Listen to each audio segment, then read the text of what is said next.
C'est pas à moi de valier le CNRD. C'est le colonel ou le général Mamadi qui a pris sa responsabilité le 5 septembre.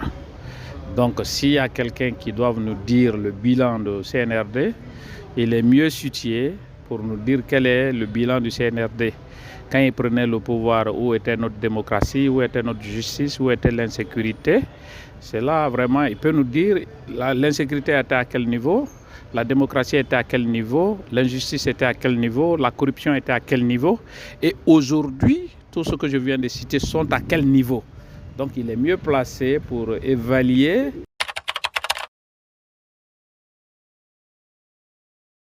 Je n'ai pas à le dire, c'est à eux de le dire et aux Guinéens d'apprécier le présent et le passé. Ce n'est pas à moi de le dire. Nous vivons sur la planète Terre, précisément en Guinée. Nous venons de quelque part. Il y a 2 années de cela, tu connais comment la sécurité, l'insécurité, l'injustice, le droit de l'homme était, comment la liberté de la presse, vous en tant que journaliste. Donc, est-ce que votre secteur a été amélioré? Est-ce que votre secteur prend l'exemple sur le secteur dans lequel tu exerces? Et là, tu es mieux placé pour apprécier en fonction de tes activités. Pour moi, ils sont mieux placés pour nous dire on est à quel niveau.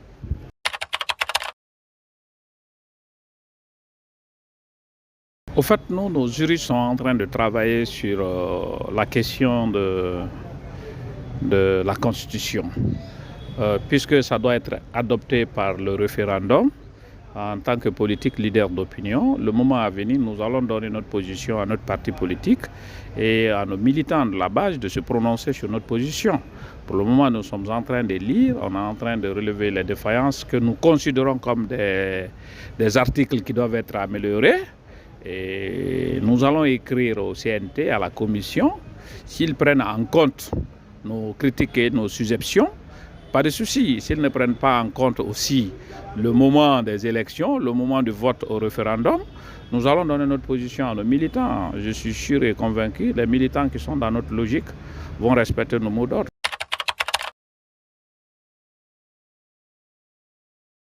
La Guinée n'a pas atteint un niveau où la candidature indépendante peut être encouragée, puisqu'il y a une question de parrainage et il y a un problème de morale.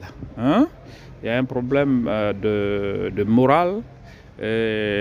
N'importe qui peut quitter quelque part avec l'argent de la drogue ou je ne sais quoi, en venant faire un peu de corruption sur le terrain, demandant la signature des gens pour se faire parrainer, sans qu'ils ne soient connus du public, puisque les gens sont à la recherche du pain quotidien. L'argent peut faire élire n'importe qui à ce niveau, ou peut prendre n'importe qui comme candidat à ce niveau. Donc c'est tout ça là que nous sommes en train. Vous savez, vous connaissez l'histoire un peu de Panama. Donc au Panama, les narcos sont venus, tout ce qui est poste électif, et ils se sont accaparés de tous les postes électifs à travers l'argent de la drogue. Et c'est ce qui a fait que le Panama est devenu la plaque tournante de la drogue, parce qu'à tous les niveaux de décision, c'est les narcos, mais c'est l'argent qui a fait ça. À un moment donné, si vous avez des députés qui sont des narcos, si vous avez... Parce que les gens sous mandat, ils se promènent avec un passeport diplomatique, ils ont droit au salon VIP, ils ont l'immunité parlementaire. Donc quelqu'un qui a ramassé de l'argent, je ne sais, dans ces histoires-là, peut venir être candidat à tous les niveaux et se faire élire à travers l'argent. Donc est-ce que ça va encore stabiliser notre pays ou ça va vraiment créer des problèmes à notre pays? La question qu'on se pose dans ces histoires-là, c'est aussi ça.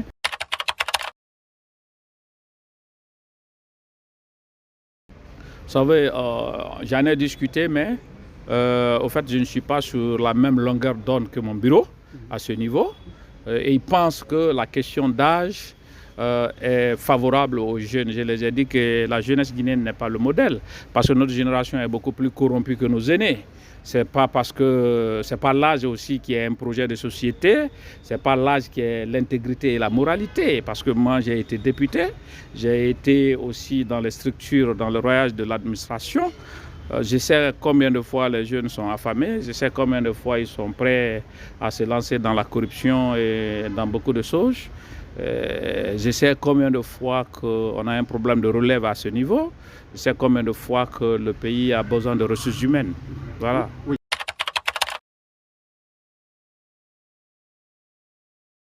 Ce n'est pas le lieu de faire un débat sur la candidature de général.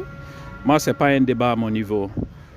Si vous avez remarqué, j'avais intervenu.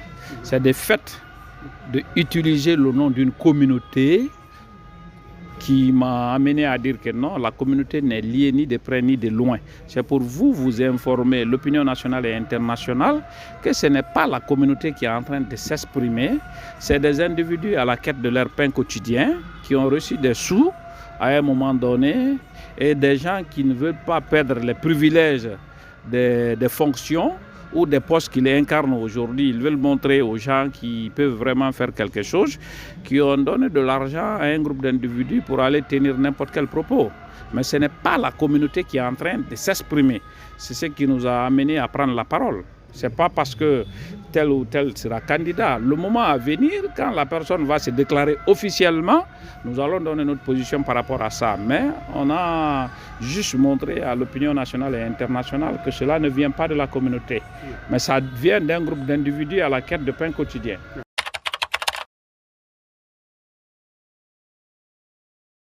Moi, j'accorde le bénéfice de doute au général. Et nous attendons le moment, au 31 décembre, et le CNRD et le peuple, nous allons tirer les leçons, les conséquences de retour à l'ordre constitutionnel ou la non-tenue des élections. Donc attendons le 31 décembre.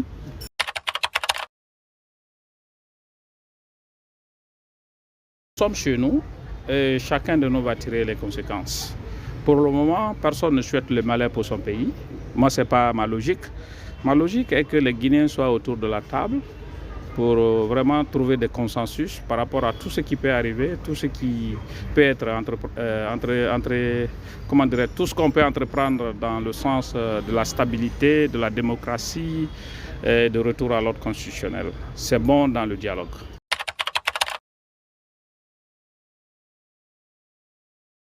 Ce n'est pas parce que les leaders d'opinion ou les partis politiques, ce n'est pas leur mot d'ordre d'appel qui peut faire moyen de pression à un moment donné. Mais toi, que tu sois militant d'un parti politique ou pas, nous achetons le riz au même prix.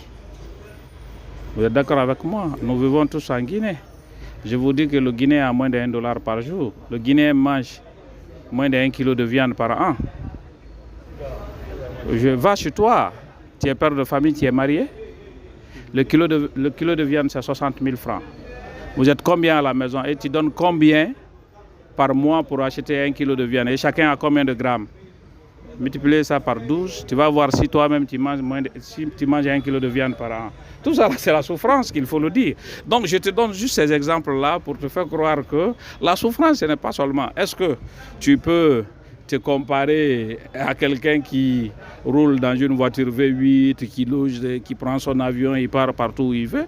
Nous sommes que des éclaireurs, les leaders d'opinion. Mais on se bat pour la population.